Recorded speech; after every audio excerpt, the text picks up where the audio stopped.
Pepe Merto? Ha? Sino? Yung pogi na mahilig sa piano? Ha? Yung composer? Doon sa pagbilaw? Totoo ba yun? Pero paano nga ba nagsimula ang lahat?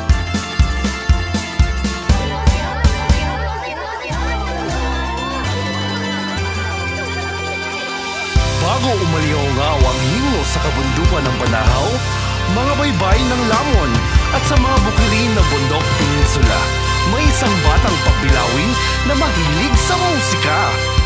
Ang batang si Pepe, mura pa ang isip, musmos pa ang puso. Buong lalawigan ay naghihintay sa kanyang kasaysayan. Siya ang sining tunog na naririnig, ngunit hindi na nakikilala. Ang kanyang musika, kulturang pamana, awitin natin lang sama-sama. Andito na siya.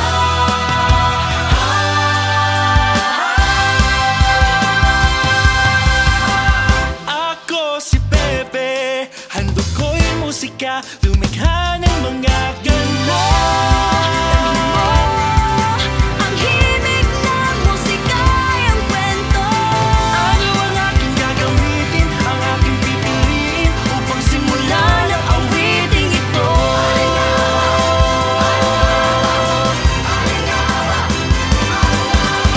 Pakinggan mo ang paligid mo. Tunog ng kawayan dyan sa tabi. Tunog ng bigas na humahampas. Ngayon ay pagsama-samahin. Kasunod, magtiwalang kalalabasan ay nakamamangha.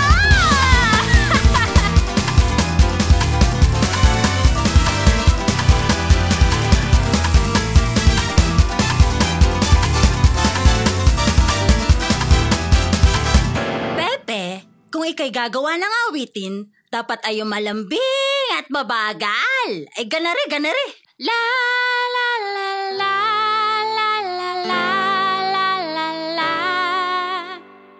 Dubi dubi dudu.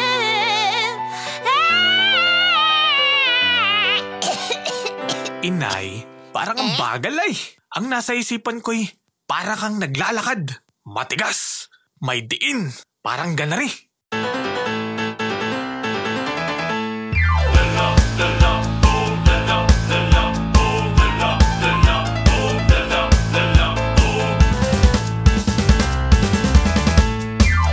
Ay siya. Kung saan ka komportable ay, basta't sundin mo ang nasa puso't isipan mo. Hala!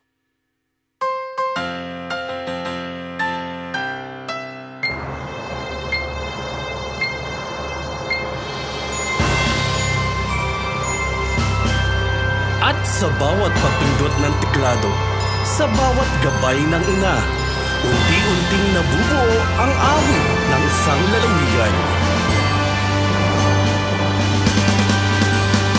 Si Pepe, anak ng pagbilaw, ay hindi lamang kompositor.